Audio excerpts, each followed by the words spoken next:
La cuenca mediterránea. Siglo II de nuestra era. El momento de máxima hegemonía del Imperio Romano. Posiblemente no haya mayor símbolo del poderío de la Roma imperial que la majestad de su arquitectura.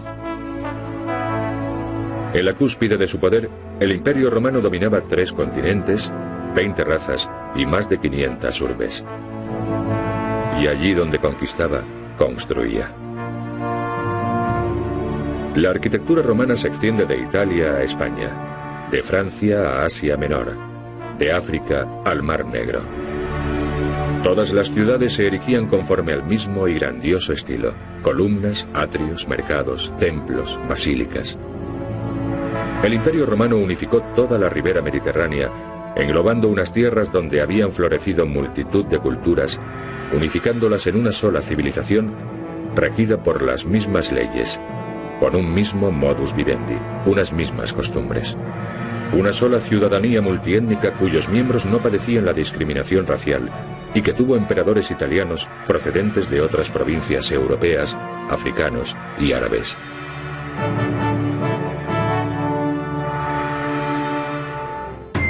A fin de comprender cómo Roma logró construir tan vasto estado y gobernarlo durante casi un milenio, viajaremos a los mismos confines del imperio en su época de máxima expansión y conoceremos los secretos que la arqueología ha desvelado para nosotros.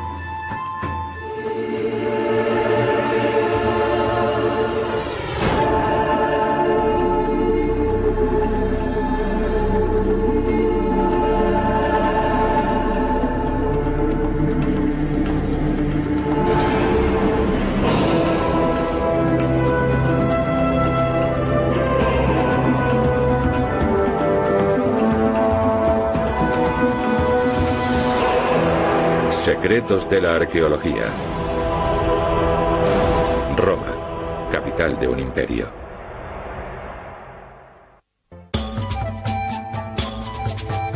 Según la leyenda, la urbe romana fue fundada por Rómulo en 753 a.C. Casi inmediatamente inició su expansión, haciéndose en primer lugar con los territorios de los pueblos itálicos.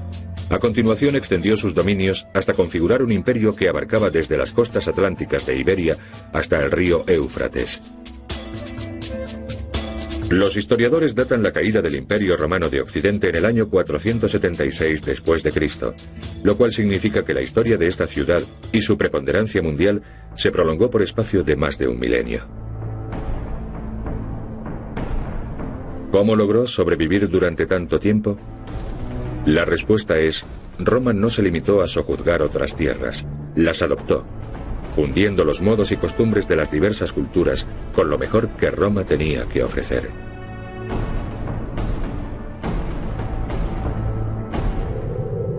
En Vaison-la-Romaine, Francia, en tiempos una provincia romana llamada Galia, los arqueólogos descubrieron esta vía jalonada de imponentes construcciones.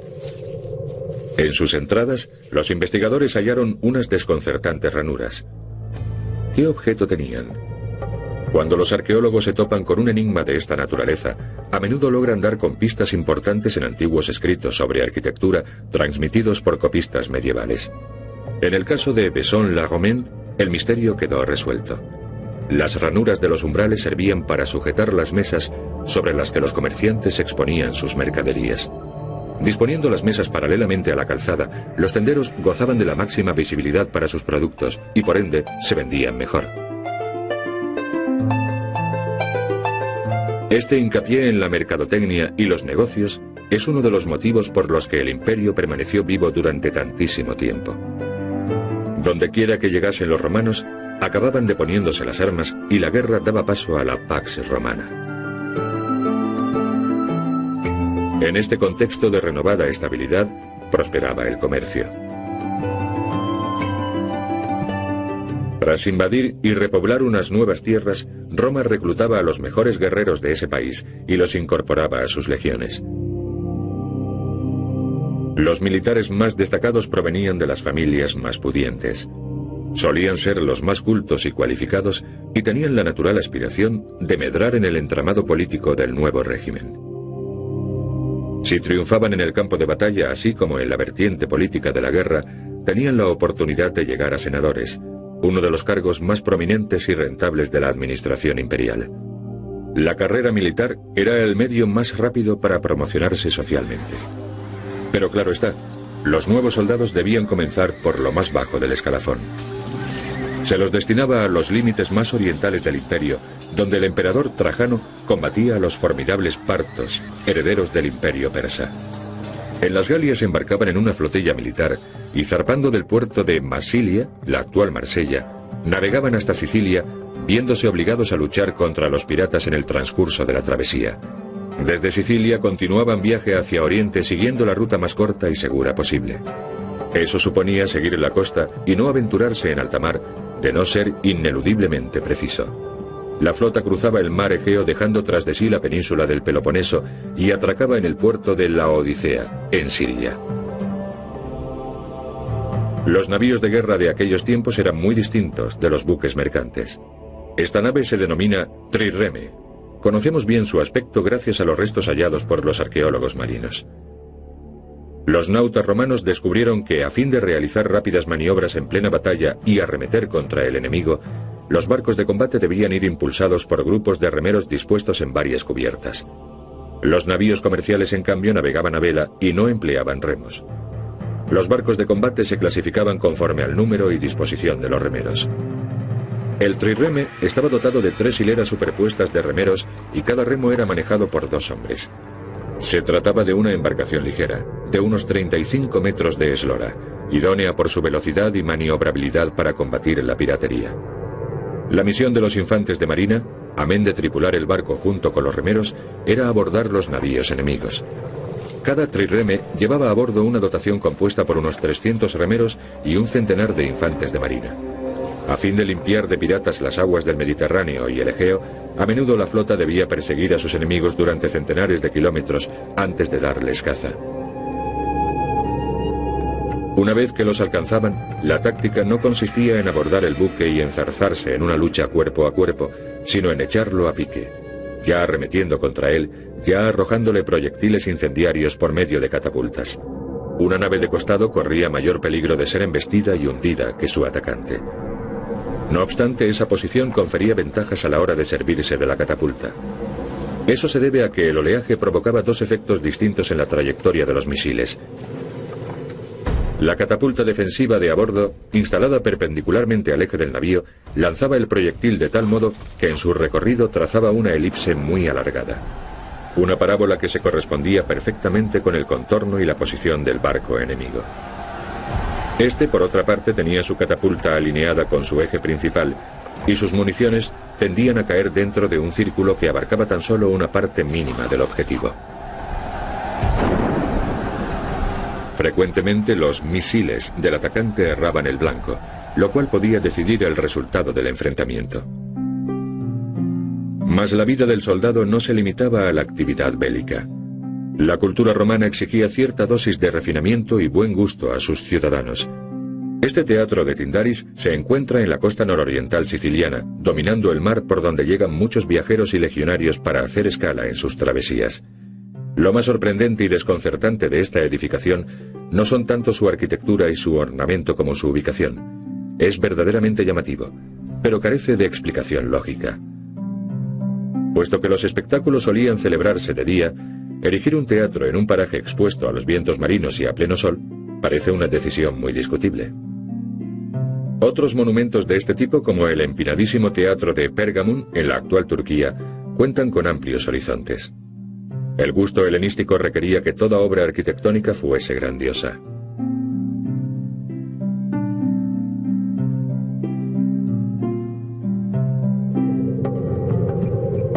Lo cierto es que el teatro de Tyndaris, al igual que buena parte de la ciudad, no fue levantado por los romanos, sino por los griegos varios siglos antes, durante la era helenística.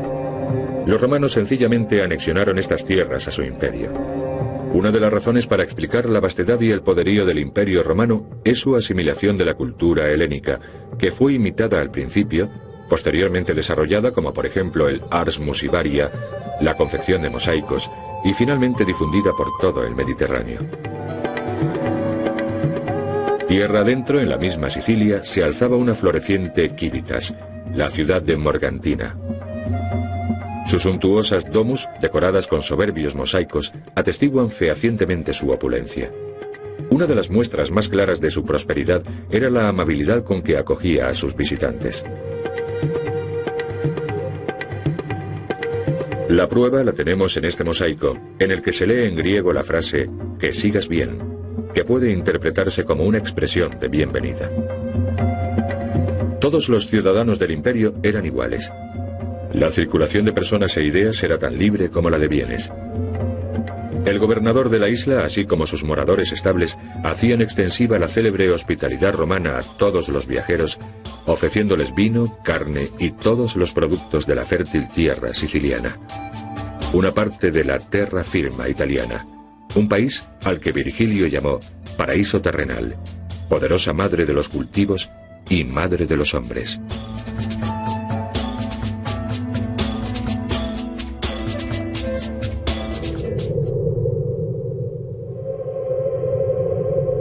En ocasiones, la misión de las legiones no era hacer la guerra, sino la paz.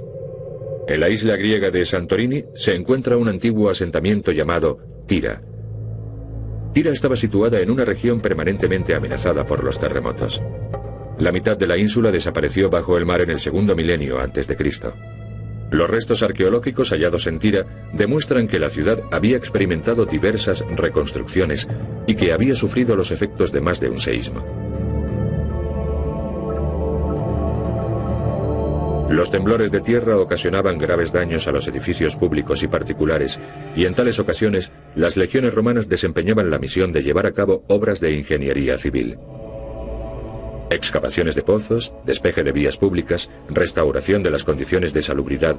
Los oficiales del ejército imperial tenían la oportunidad de distinguirse si cumplían satisfactoriamente con estos servicios públicos.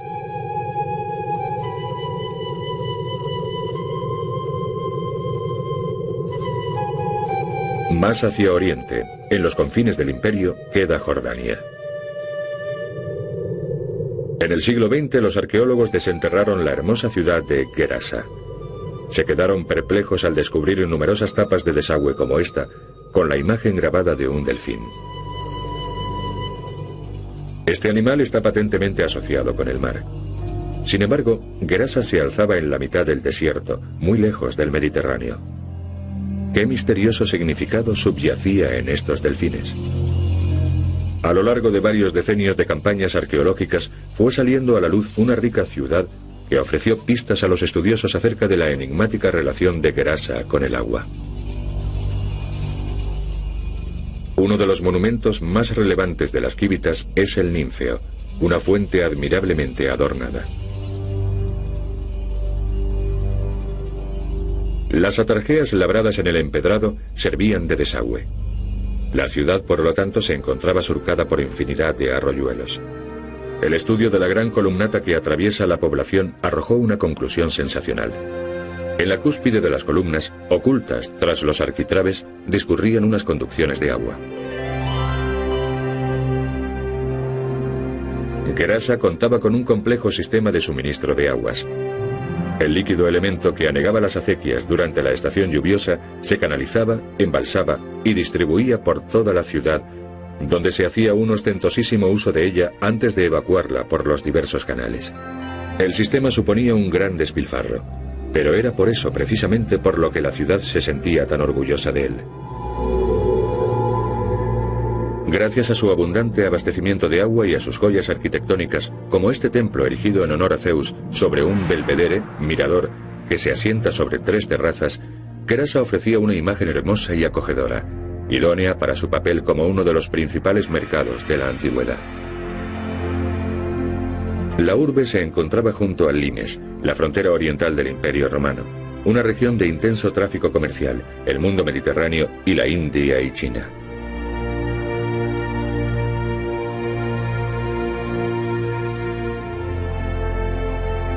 Gerasa debía competir comercialmente con otras quivitates de la misma zona, tales como Palmira y Petra, de modo que se veía obligada a ofrecer una amplia gama de servicios de calidad y diversiones, como demuestran sus 2 teatros, sus termas de aguas minero-medicinales y el circo.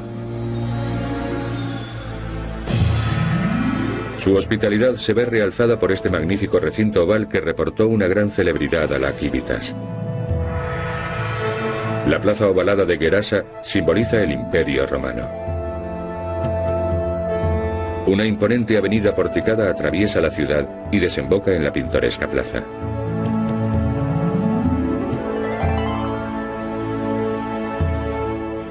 Evidentemente, las urbes más bellas y prominentes del imperio, aun aquellas tan remotas como Gerasa, debían su importancia a las excelentes calzadas que las enlazaban. La plaza, o foro, como los romanos llamaban al centro de reunión más destacado de la ciudad, siempre era el término de una calzada.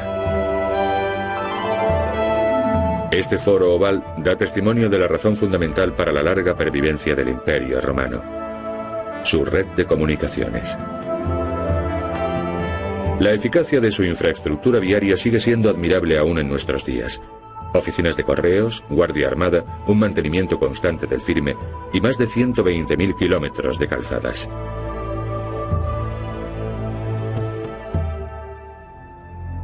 Gerasa era el último reducto oriental del imperio. A partir de aquí, las legiones romanas podían atravesar las dunas de un infinito desierto y encontrar una cultura y una civilización distintas a todas cuantas habían conocido. El temible pueblo que habitaba las regiones comprendidas entre el Éufrates y el Indo hizo temblar a los propios romanos. Se trataba de las tierras de los partos, los continuadores del imperio persa.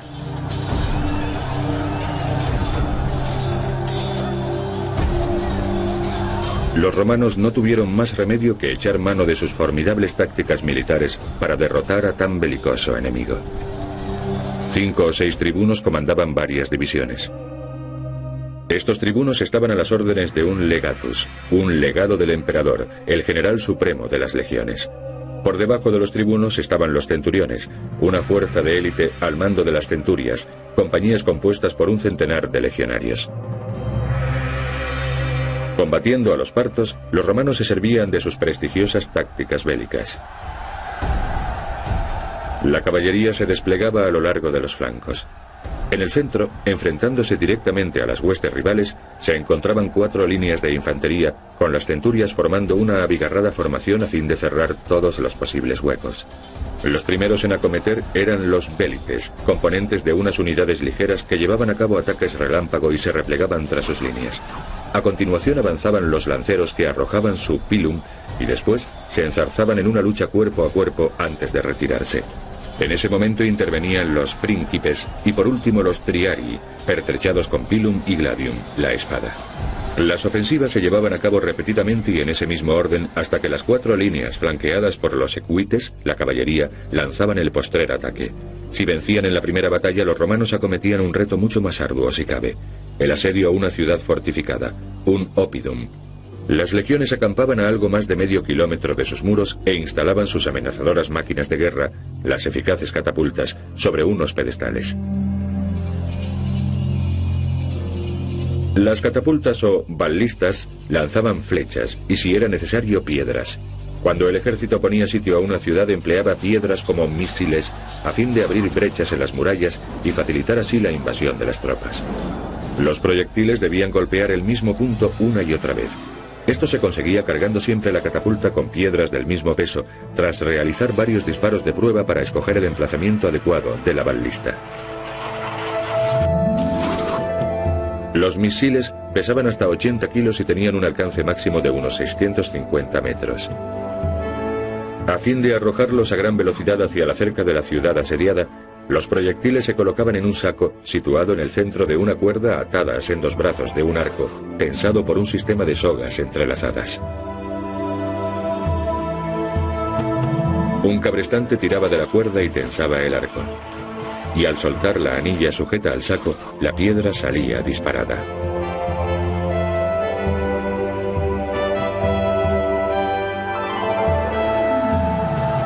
Además del bombardeo con catapultas, los romanos se servían de otras máquinas de asedio. La turris, la torre, era una de sus armas de asalto más pujantes. Su parte frontal estaba cerrada, aunque podía abrirse a varias alturas cuando fuese necesario. En los pisos intermedios iban montadas catapultas cargadas con flechas y piedras. En las alturas superiores se agazapaban los soldados listos para iniciar el ataque en el momento en que las torres se aproximasen suficientemente a las murallas enemigas. En la planta más baja se encontraba el ariete. En cuanto se lograba abrir una grieta en el muro, el tribuno ordenaba a sus centuriones atacar y entrar triunfantes en la ciudad.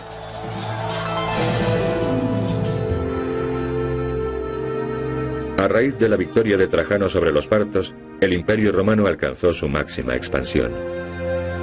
Los oficiales más destacados podían optar por seguir el cursus honorum, la carrera de los honores, el rigurosamente reglamentado escalafón romano.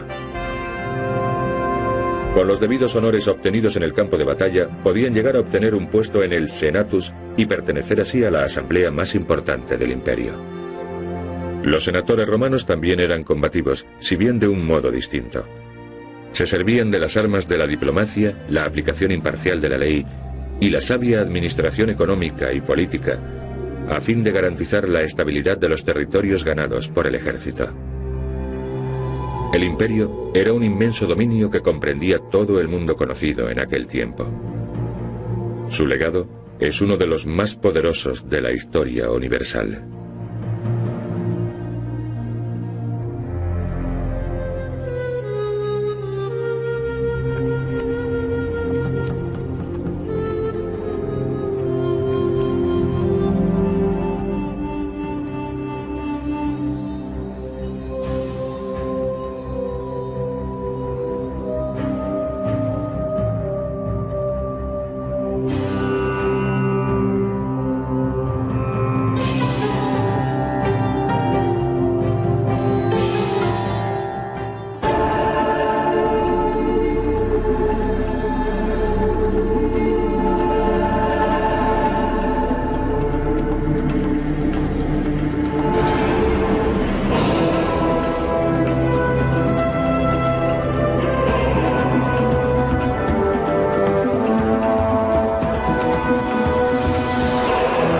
Secretos de la arqueología. Roma, capital de un imperio.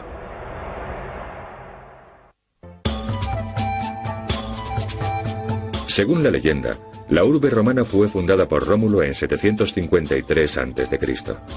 Casi inmediatamente inició su expansión, haciéndose en primer lugar con los territorios de los pueblos itálicos. A continuación extendió sus dominios hasta configurar un imperio que abarcaba desde las costas atlánticas de Iberia hasta el río Éufrates.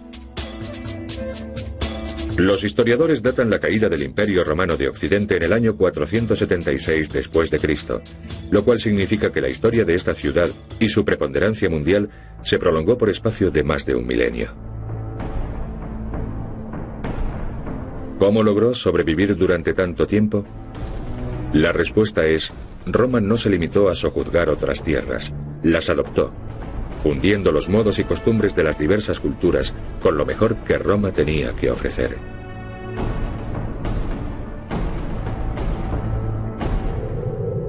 En Besson-la-Romaine, Francia, en tiempos una provincia romana llamada Galia, los arqueólogos descubrieron esta vía jalonada de imponentes construcciones. En sus entradas, los investigadores mediterránea, englobando unas tierras donde habían florecido multitud de culturas, unificándolas en una sola civilización, regida por las mismas leyes, con un mismo modus vivendi, unas mismas costumbres.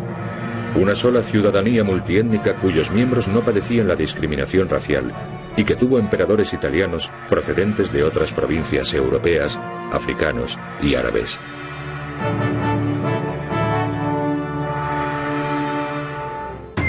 A fin de comprender cómo Roma logró construir tan vasto estado y gobernarlo durante casi un milenio, viajaremos a los mismos confines del imperio en su época de máxima expansión y conoceremos los secretos que la arqueología ha desvelado para nosotros.